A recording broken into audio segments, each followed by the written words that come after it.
আসসালামু আলাইকুম রহমতুল্লাহ বরকাতু। সম্মানিত দর্শক মন্ডলী, আনন্দ টিভির রমজানের মোবারকের নিয়মিত আয়োজন নেকির সাগরে আপনাদের সকলকে আন্তরিক শুভেচ্ছা ও অভিনন্দন। আমাদের আজকে 19তম রমজান। এই রমজানের মোবারকে গুরুত্বপূর্ণ একটি তাৎপর্যময় একটি বিষয় হলো পবিত্র কোরআনুল কারীমের তেলাওয়াত। যেহেতু রমজানে 170 এবং কোরআন তেলাওয়াত কোনো ব্যক্তি যদি একটি খতম যদি করতে পারে, আল্লাহ পাক তাকে 70টা কোরআন খতমের সওয়াব দান করবেন। এই কোরআন তেলাওয়াত সম্পর্কে, কোরআনের গুরুত্ব সম্পর্কে যিনি আজকে আমাদের সাথে আলোচনা করবেন, আমাদের স্টুডিওতে অতিথি হিসেবে যিনি উপস্থিত আছেন, মুফতি মিজানুর রহমান সুনামগঞ্জি। আসসালামু আলাইকুম ওয়া বারাকাতুহু। ওয়ালাইকুম আসসালাম ওয়া রাহমাতুল্লাহি ওয়া বারাকাতুহু। হুজুর, আজকে আমাদের যে গুরুত্বপূর্ণ বিষয় সেটা হলো পবিত্র কোরআনুল কারীম সম্পর্কে, যে রমজান মাসে পবিত্র কোরআনুল কারীম তেলাওয়াতের ব্যাপারে কোন কোন দিকে তাগিদ দেওয়া হয়েছে এবং কিভাবে হাদিসের মধ্যে বয়ান করা হয়েছে, এ সম্পর্কে একটু আলোচনা করলে ভালো হয়। নাহমাদুহু ওয়া নুসাল্লি আলা রাসূলিহিল কারীম, আম্মা বা'দ, ফাআউযু বিল্লাহি মিনাশ শাইতানির রাজীম। বিসমিল্লাহির রহমানির রহিম। শাহরু রমাদানাল্লাযী উনজিলা ফীহিল কুরআন। ওয়া ক্বালা রাসূলুল্লাহি সাল্লাল্লাহু আলাইহি ওয়াসাল্লাম, খায়রুকুম মান তাআল্লামাল কুরআনা ওয়া 'আল্লামাহু। মহান আল্লাহ তাআলার দরবারে শুকরিয়া আদায় করছি যে আনন্দ টিভির নিয়মিত আয়োজন রমজান মুবারকের নেকির সাগরে এই অনুষ্ঠানে উপস্থিত হতে পেরে আলহামদুলিল্লাহ শুকর আদায় করছি। তো আজকে আমাকে যে বিষয়ে বলা হয়েছে সেটা হলো কোরআনের ফজিলতের ব্যাপারে। কোরআন আল্লাহ পাকের এক মহাগ্রন্থ, আল কোরআন আল্লাহর কালাম। এই কোরআন এই রমজান মাসে নাজিল হয়েছে। আল্লাহ তাআলা বলতেছেন, শাহরু রমাদানাল্লাযী উনজিলা ফীহিল কুরআন। আল্লাহ তাআলা রমজান মাসে কোরআন নাজিল করেছেন। কোরআন নাজিলের অনেক ফজিলত রয়েছে এবং লাইলাতুল কদরে কোরআন নাজিল হয়েছে, সে ব্যাপারেও সূরাতুল কদরের মধ্যে আল্লাহ বলছেন। তো এখন যে বিষয়টা বলতে চাই সেটা হচ্ছে যে কোরআন তেলাওয়াতের ফজিলত কি।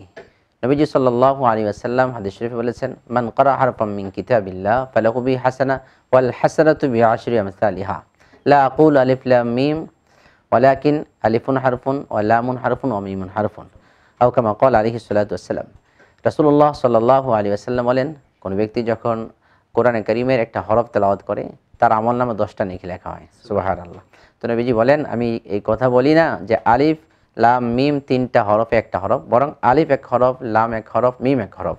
অর্থাৎ কোনো ব্যক্তি যখন আলিফ লাম মিম এই 3টা হরফ তেলাওয়াত করবে তার আমলনামে 10টা নেকি লেখা হবে।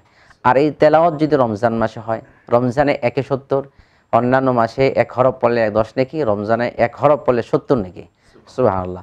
নবীজি সাল্লাল্লাহু আলাইহি ওয়াসাল্লাম আরো বলেছেন, খায়রুকুম মান তাআল্লামাল কুরআনা ওয়া 'আল্লামাহু। তোমাদের মধ্যে 2 শ্রেণীর মানুষ সর্বশ্রেষ্ঠ, সবচেয়ে উত্তম। তারা হলো যারা কোরআন পড়ে এবং যারা পড়ায়। অর্থাৎ কোরআন যে পড়ে শিখে সে এবং যিনি শিক্ষা দেন সে হচ্ছে আল্লাহ তাআলার কাছে অনেক দামি এবং পৃথিবীর মধ্যে সর্বশ্রেষ্ঠ। তা আসুন, রমজান মাস ফজিলতের মাস। এই রমজান মাসে আমরা সকলকে বলবো, সকল দর্শক সবাইকে বলবো যে রমজান মাস ফজিলতের মাসে আমরা কোরআনে কারীম তেলাওয়াত করি। কোরআন আল্লাহ তাআলার কালাম।